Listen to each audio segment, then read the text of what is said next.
Buenas tardes, ¿cómo les va, mis queridos hermanos? Un gusto de verlos, de ver Gabriel y su familia, Martín y su familia que han vuelto de vacaciones. Sí, ¿cuándo me toca a mí? Todos salen de vacaciones menos yo. Bueno, ya el Señor me va a dar la oportunidad. Ustedes saben que hace rato vengo sintiendo una carga. ¿Viste cuando Dios te pone una carga? Y el año pasado toqué un tema y hablé sobre la parábola del hijo pródigo. ¿Se acuerdan? Me dicen todos que sí. ¿Se acuerdan? Hablé de la parábola del hijo pródigo refiriéndome a aquellos hermanos que se van y que cuando vienen tenemos que abrazarlos, tenemos que no ser como el hijo mayor, sino que tenemos que estar felices por esos hermanos que vuelven. Hablé también del rico insensato, de los afanes de la vida. Después, el otro mensaje que di, hablé de no dejarlos de congregar como algunos tienen por costumbre, sino estimularlo al amor y a las buenas obras. Y hoy el Señor ha puesto otra carga en mi corazón. La carga que me ha puesto es: ¿podés creer en el Señor Jesucristo, ser bautizado y no ser salvo? ¿Te has preguntado eso? ¿Podés creer en el Señor Jesucristo, ser bautizado, congregarte en esta iglesia y no ser salvo? Es una carga que vengo sintiendo porque yo no creo que haya sido el único caso en todo el planeta, ni en la Argentina, donde hay 47 millones de personas. Tienen que haber muchos más casos, porque si fuera el único caso me pondría feliz, porque no todos se habrían equivocado como me equivoqué, porque Satanás es astuto. Pero también puede haber que haya gente entre nosotros y sean creyentes, crean en Dios, se hayan bautizado, estén viniendo a la casa de Dios y no sean salvos. ¿Eso es posible? Sí, es posible. Miren, yo quiero empezar con una lectura, vamos a ir ordenando el mensaje, a ver si con la ayuda del Señor. Vamos a Juan. ¿Me podrá prender la luz de acá?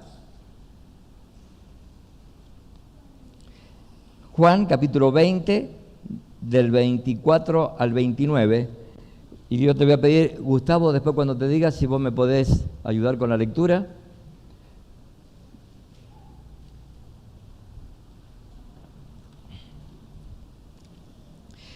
Dice San Juan, capítulo 20, del 24 al 29.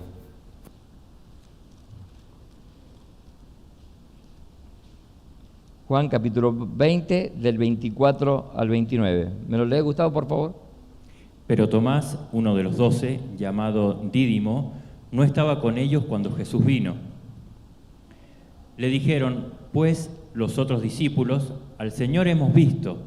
Él les dijo, si no viere en sus manos la señal de los clavos, y metiere mi dedo en lugar de los clavos, y metiere mi mano en su costado, no creeré. 8 días después estaban otra vez sus discípulos dentro, y con ellos Tomás. Llegó Jesús estando las puertas cerradas, y se puso en medio y les dijo, paz a vosotros. Luego dijo a Tomás, pon aquí tu dedo, y mira mis manos, y acerca tu mano y métela en mi costado, y no seas incrédulo, sino creyente. Entonces Tomás respondió y le dijo, Señor mío y Dios mío. Jesús le dijo, ¿por qué me has visto, Tomás, creíste? Bienaventurado los que no vieron y creyeron. Gracias, Gustavo. Hasta aquí nomás la palabra de Dios. Es como que necesitamos mucho de nosotros señales. Todos conocemos la historia, el Señor Jesucristo ya había muerto, resucitó y ya se había presentado a los discípulos. Pero Tomás no estaba. Cuando viene Tomás, los discípulos le cuentan que habían visto al Señor Jesucristo y él no creyó. Y dice, si yo no meto mi dedo en su mano y meto mi mano en su costado, no creo. Y dice, que de 8 días más tarde se acerca el Señor, entra de nuevo estando Tomás adentro y lo primero que le dijo: Tomás, mete tu dedo en mi mano y mete tu mano en mi costado. Y dice que ahí Tomás dijo: Dios mío, y ahí recién creyó. Miren, en Mateo capítulo 12, verso 38 al 40,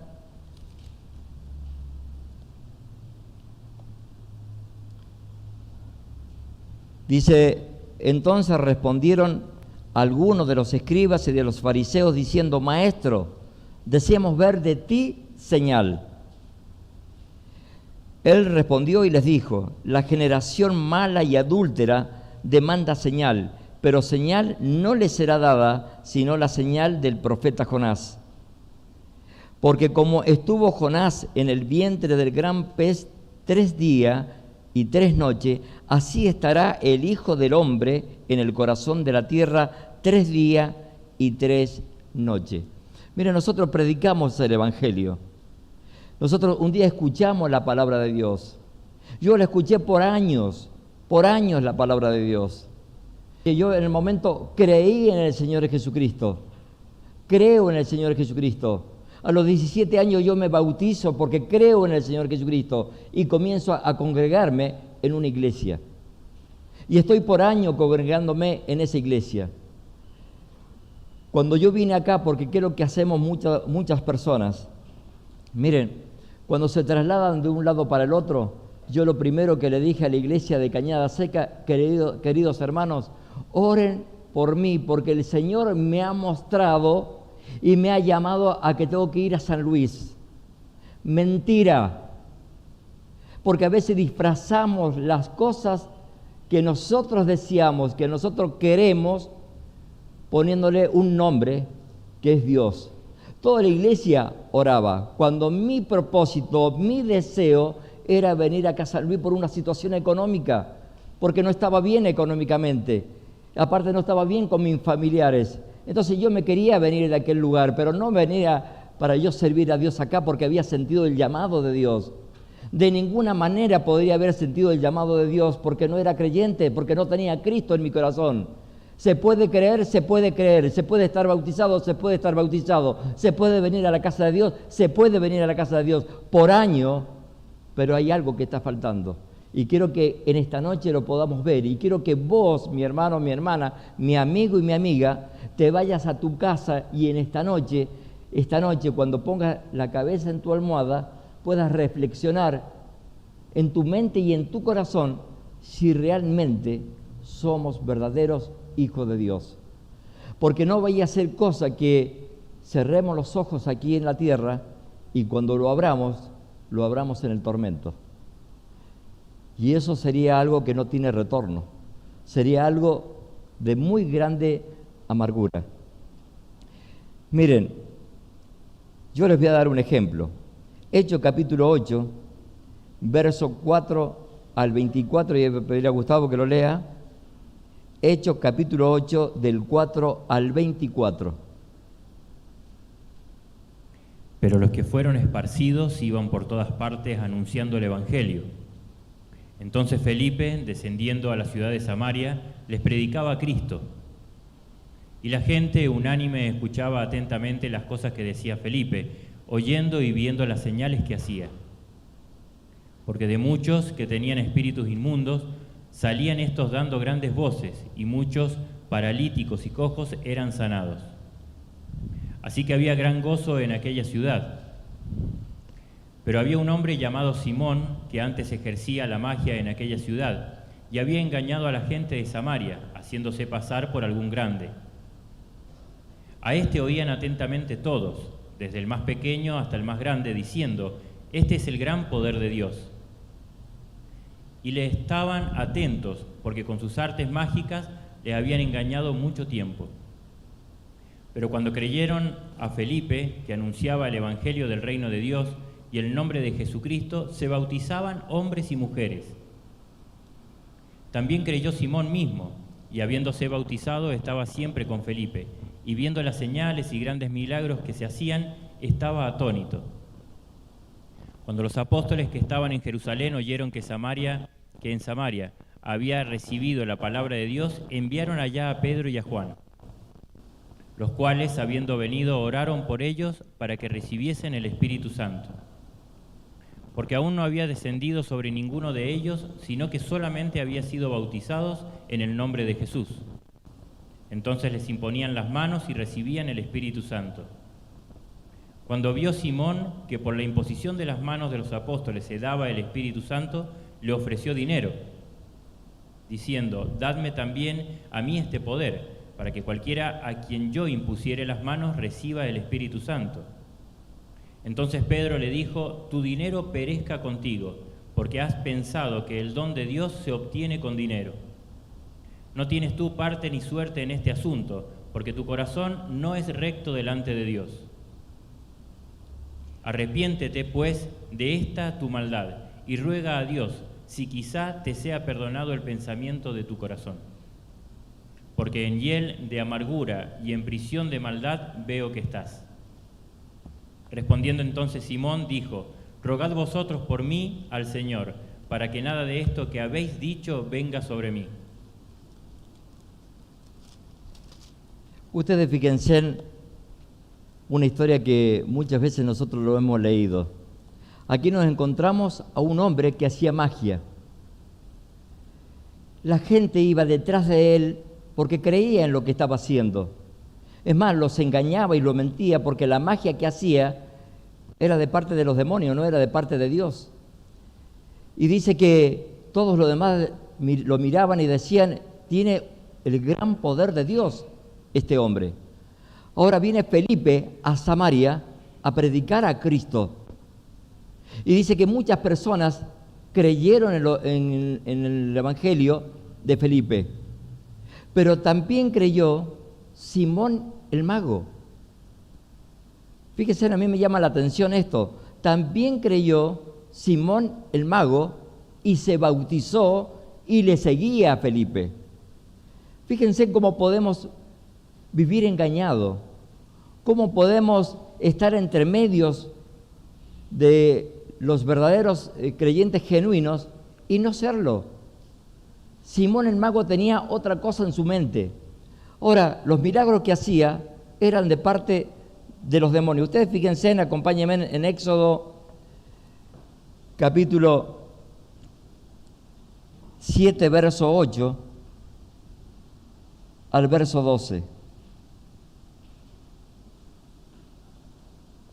Dice: «Habló Jehová a Moisés y a Aarón diciendo: si Faraón os respondiere diciendo: mostrad milagro, dirás a Aarón: toma tu vara y échala delante de Faraón, para que se haga culebra. Vinieron pues Moisés y Aarón a Faraón, e hicieron como Jehová lo había mandado.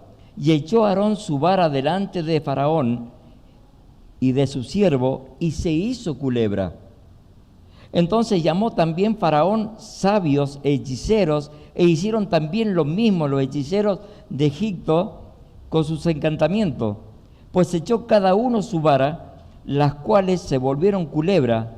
Ustedes fíjense que hicieron exactamente lo mismo que había hecho Dios, que había hecho Aarón con la vara de Dios, el poder de Dios, y los encantadores habían hecho lo mismo, también tiraron su vara y se convirtieron en culebra, con la diferencia que termina diciendo la palabra que la vara de Dios se comió, o sea, la culebra de Dios se comió a las culebras del faraón. Pero Satanás tiene poder para engañarnos, tiene poder para hacernos creer que somos salvos y nos entretiene de poder vivir una vida religiosa, porque eso es lo que estamos viviendo, una vida religiosa, y no somos verdaderos cristianos, y cuando partimos de este mundo nos damos cuenta, cuando abrimos los ojos, en el tormento. Y ya es tarde, no tenemos retroceso para volver para atrás. Dice que este hombre creyó en Felipe. No solo que creyó, sino que se bautizó como muchos de los que estamos aquí bautizados y hemos creído en el Señor Jesucristo. Pero también dice que le siguió a Felipe y quedaba atónito, hasta que después sale el verdadero hombre de este Simón, y cuando llega Pedro y Juan, porque ¿cuál es el contexto? El contexto es que en Samaria no habían recibido el Espíritu Santo todavía. Solamente había sido en Pentecostés, cuando comenzó la iglesia primitiva, solamente algunos judíos recibieron el Espíritu Santo. Entonces tiene que venir Pedro y Juan a hacer la imposición de mano para que puedan recibir el Espíritu Santo. Cuando eso lo ve Simón el mago, quiere comprarle con dinero ese poder. Ahí es cuando Pedro le dijo que tu dinero perezca contigo. ¿Dónde termina este hombre? Este hombre termina en el tormento. Él, si bien es cierto, había creído, se había bautizado, había seguido a Felipe, pero él no tenía a Cristo en su corazón. Él no tenía a Cristo en su corazón. Miren, ustedes se acuerdan, y no lo voy a leer por amor al tiempo, ¿ustedes se acuerdan de la parábola del sembrador? Mire, la parábola del sembrador nos habla de que uno siembra la palabra, siembra la semilla es la palabra de Dios, y el Señor muestra 4 terrenos diferentes, 4 corazones. El campo es la gente, los corazones. El que siembra la palabra es el predicador. Yo recibí a Cristo como mi Salvador, yo siembro la palabra al predicar, la semilla, la palabra de Dios, y cae en 4 terrenos. Dice que hay uno que cae junto al camino, el primer corazón. Mire, yo no le encuentro problema a este tipo de corazón, porque el que cae junto al camino dice que vienen las aves, las arrebata, se la llevan. En una palabra, ¿a cuánto le predicas el Evangelio y te dice, mira, no me interesa? Tal vez más adelante, ahora no quiero esto. Bueno, él está tomando una decisión clara, no está equivocado en lo que está haciendo, él está tomando una decisión de recibir a Cristo o no. El último terreno, dice, es aquel que cae en buena tierra, la semilla, que es el cristiano genuino, que dice que la recibe y da fruto, y aquí está el tema, y da fruto al 30, al 60 y al 100 por 1. Pero ¿qué pasa con los otros 2 terrenos? Tenemos el de los pedregales y tenemos el de los espinos. Ese es el problema. Cuando dice que el de pedregales o el de los espinos, dice, reciben la palabra ¿cómo? Con gozo. Como Simón el mago, la recibe con gozo. ¿Cuántos de nosotros la recibíamos con gozo? Yo la recibí en aquel momento, cuando tenía 8 años, la recibí con gozo la palabra. ¿Por qué? Porque me sentía bien en la casa de Dios, me sentía bien con los hermanos, me sentía bien porque pasaba buenos tiempos. Era joven, estaba en la parte de los jóvenes encargados de la parte de hospedaje y podíamos jugar a muchos temas de juegos, y eso te entretiene, eso es lo que hace Satanás, entretener. Pero ¿qué es lo que no había en mí? No había frutos. Y eso es lo que por ahí yo me pregunto, y es la carga que Dios ha puesto en mi corazón. Mis queridos hermanos, mis queridas hermanas, amigos y amigos, tiene que haber fruto. Una persona que ha recibido a Cristo y es genuino, tiene que dar fruto al 30, al 60 o al 100 por 1.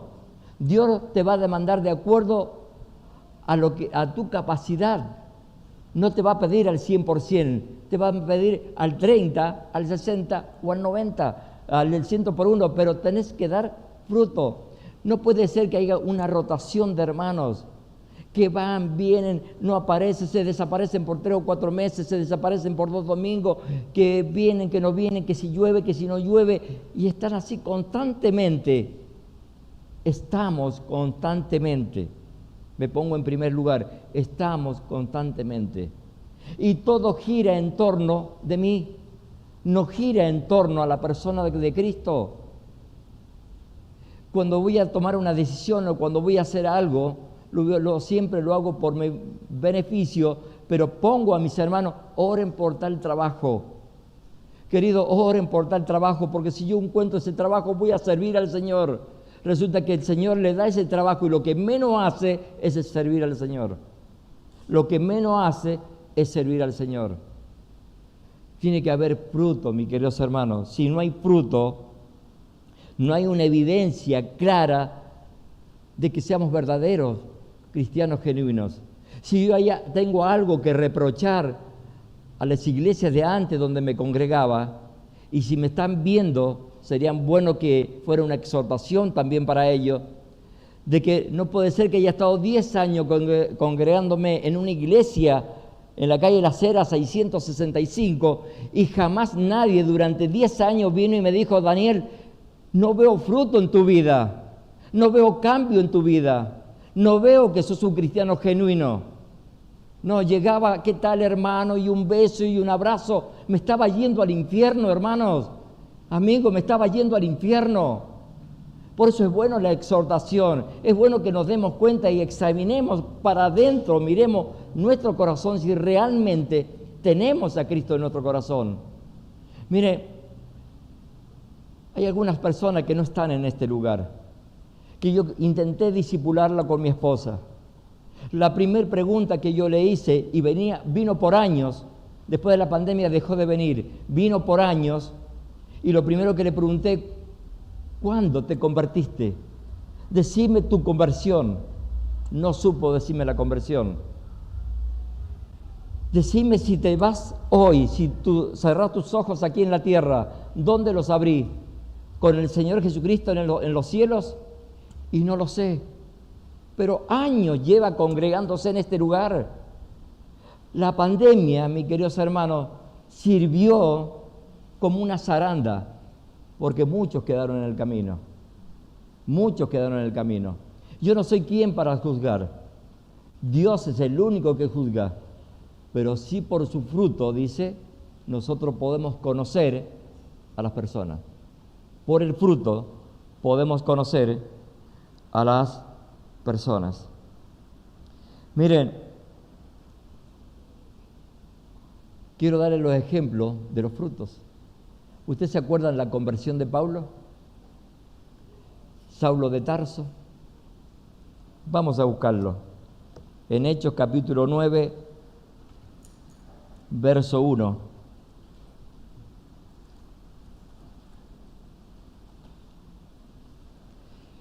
Pablo no era mejor que nosotros. Pablo era un asesino. Él perseguía a la iglesia. Y miren cómo hablaba. Dice que Saulo respiraba aún amenazas y muerte contra los discípulos. Guau, yo no creo que vos estés respirando amenazas contra con alguno de tus hermanos. Hasta ese punto, ustedes fíjense en lo celoso que era Saulo de Tarso, que dice que respiraba amenazas de muerte contra los discípulos y los seguía y aún pidió carta para ir a Damasco, para seguirlo y traerlo y meterlo preso, azotarlo, y aún si le podía dar muerte, le daba muerte. Ahora él se encuentra con el Señor Jesucristo. Y él, cuando él recibe a Cristo, ¿sabe que lo primero que dice? Señor, ¿qué quieres que haga?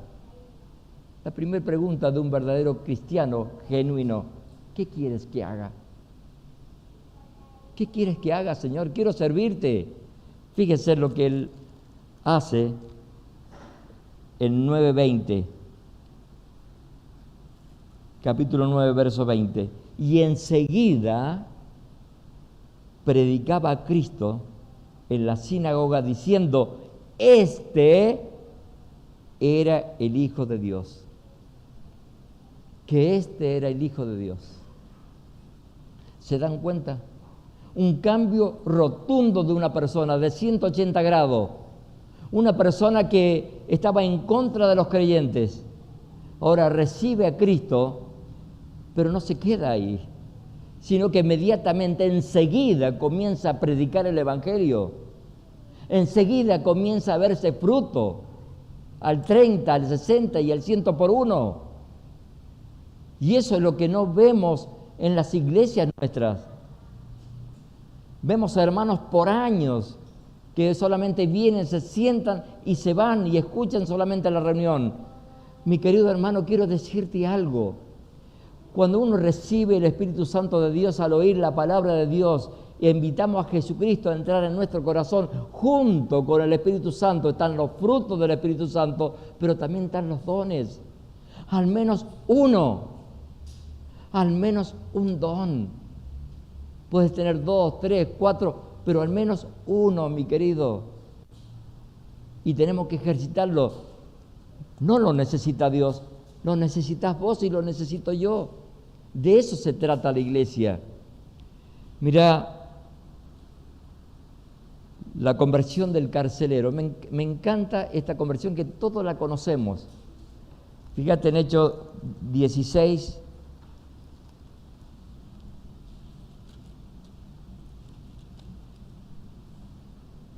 Dice que a la medianoche estaba Pablo y Sila, estaban orando, cantando himnos de alabanza a Dios.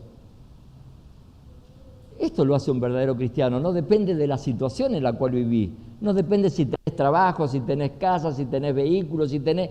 Vos estás alabando a Dios, es algo que lo tenés dentro del corazón y lo necesitas sacar al exterior porque vos necesitas que los demás lo vean, que los demás vean que somos cristianos y no que afuera seamos una cosa y aquí adentro seamos otra. Es fácil ser cristiano aquí adentro. Es fácil ser cristiano en una familia de cristianos, pero cuán difícil es ser cristiano afuera y cuán difícil es ser cristiano en una familia donde no son cristianos. Porque ahí donde verdaderamente tenés que dar fruto, donde verdaderamente ellos se tienen que dar cuenta que vos sos diferente, porque hay algo diferente en vos, que es Cristo en el corazón. Fíjate lo que dice el carcelero, capítulo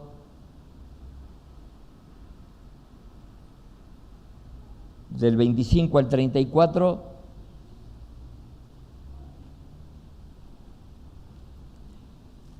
Dice que cuando se sacudieron las cárceles, vamos a leer el 31, dice, ellos le dijeron, cree en el Señor Jesucristo y serás salvo tú y tu casa. Y le hablaron la palabra del Señor a él y a todos los que estaban en su casa. Y él, tomándolos en aquella misma noche, dice, le lavó las heridas y enseguida se bautizó él y todos los suyos. Y llevándolo a su casa, le puso la mesa y se regocijó con toda su casa de haber creído a Dios. ¿Ven el fruto?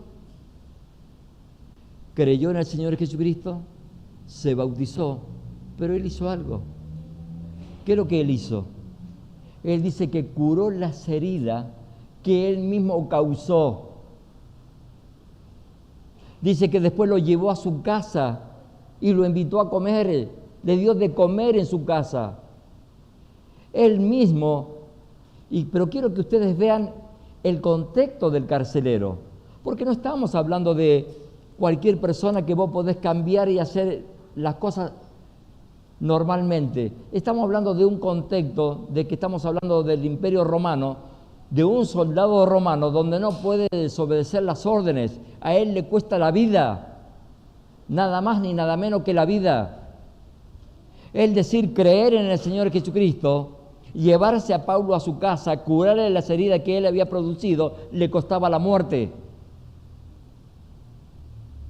Una persona ruda, una persona que era totalmente preparada para ese trabajo, y yo me imagino cómo tiene que haber sido su esposa. Su esposa no tiene que haber sido tan dulce, porque estamos hablando de un carcelero, una persona ruda, una persona que llegaba y vaya a saber el carácter que tenía después de haber estado azotando todo el día a una persona, porque no era el único que estaba preso. Él se dedicaba a eso porque tenía que obedecer órdenes.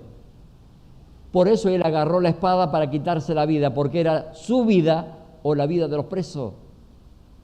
Entonces estamos hablando en un contexto donde el fruto es evidencia de un verdadero cristiano genuino. El carcelero se convirtió, mis queridos hermanos, y se convirtió de verdad, porque él cambió totalmente. Curó las heridas que había hecho él mismo, lo invitó a su casa a comer y se gozó, dice, de haber recibido a Cristo.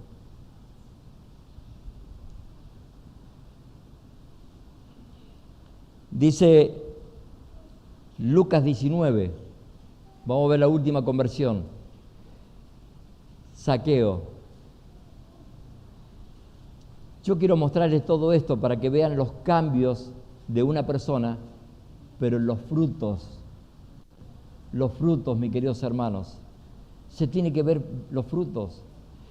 Hay personas, como mi suegro, que él ya no está, pero él veía un árbol y se daba cuenta de qué lo que era, pero era por sus años que él ya lo conocía. Yo vi una planta y para mí era pera, naranja, mandarina, era lo mismo para mí todo. Ahora, cuando vi una naranja, sí, es una naranja. Cuando vi un durazno, es un duranero. Ahí lo podía ver. En los cristianos pasa exactamente igual. Acá si no hay frutos somos todos iguales. Ahora, cuando vemos frutos realmente, ahí nos damos cuenta si somos cristianos, verdaderos cristianos o no. Zaqueo, todos conocemos la historia. Zaqueo dice que él había escuchado algo del Señor Jesucristo y quería verle, pero como era bajo de estatura, dice que se subió arriba de un árbol sicómoro. Y dice que cuando el Señor Jesucristo se acerca a aquel árbol, mirando hacia arriba, le dice: Zaqueo, desciende, date prisa. Hoy es necesario que yo pose en tu casa, porque ha venido la salvación a esta casa. Y dice que él descendió gozoso, o sea que creyó en el Señor Jesucristo y fue a su casa con el Señor Jesucristo y comienza su primer fruto. ¿Cuál es su primer fruto? Señor, la mitad de mis bienes se las doy a los pobres. Y si en algo he defraudado a alguien, se lo devuelvo no una, ni dos, ni tres, 4 veces se lo devuelvo, porque sé el daño que he hecho. Mirá, el Espíritu Santo cuando entra dentro de tu corazón, realmente te cambia porque es Dios en persona que está dentro de tu corazón. Y Él cambia. Pero la gente pide señal. Muchas veces he escuchado, he tenido un sueño que el Señor me ha mostrado. No, mi hermano, no. Dios no se maneja en estos tiempos ahora.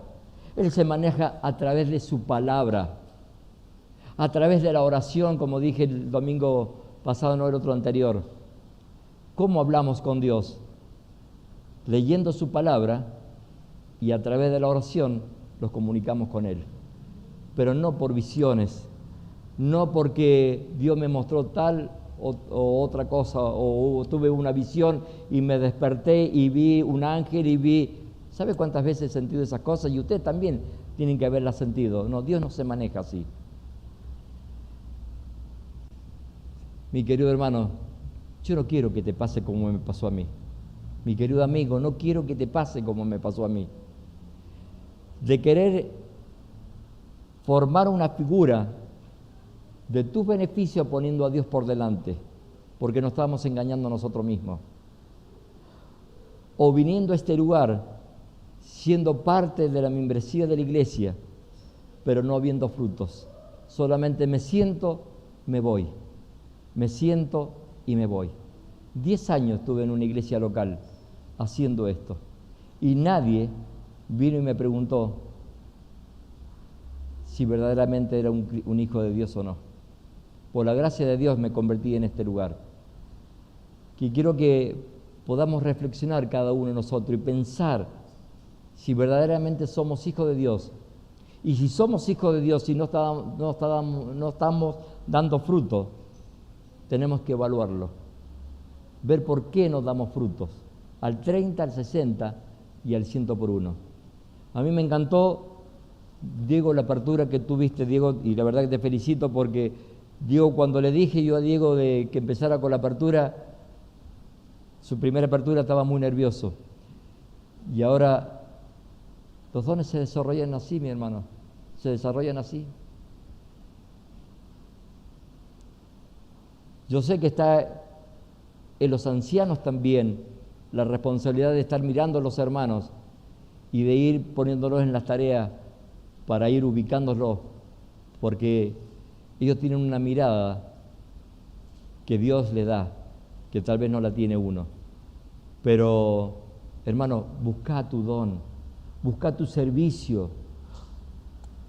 Hemos cantado, queremos entregar, como tú te entregaste, nosotros queremos entregarnos. Pero venimos esporádicamente. El miércoles llovió y éramos menos que ahora. ¿De qué nos vamos a entregar? ¿De qué estamos hablando? ¿De qué estamos hablando, hermano? ¿De qué estamos hablando? Si verdaderamente, ¿qué es lo que ha hecho? Mira, Dios ha hecho tanto en mi vida y creo que en la tuya. Creo que te ha mostrado que Dios es poderoso, que Dios ha cambiado tu vida y puede cambiarlo mucho más si vos lo dejás, que puede solucionar todos los problemas si está en su voluntad. Te llena de gozo y de paz y de alegría y puedes trabajar para el Señor todo el tiempo. Ahora, ¿por qué no queremos darle al Señor todo nuestro corazón?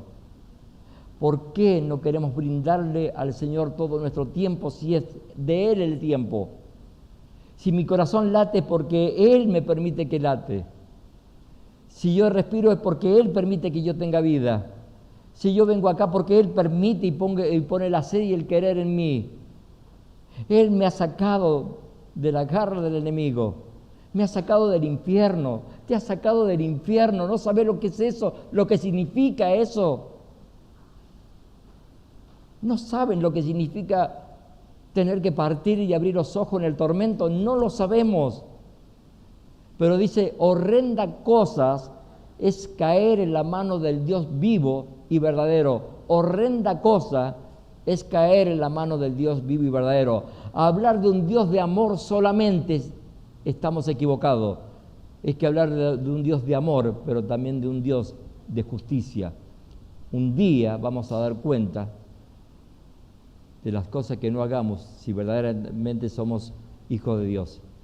Y si somos hijos de Dios, y si no somos hijos de Dios, te espera una eterna condenación. Quiera Dios que esto sea para que reflexione tu vida y pueda plantearte si verdaderamente tienes a Cristo en tu corazón. Que el Señor bendiga su palabra.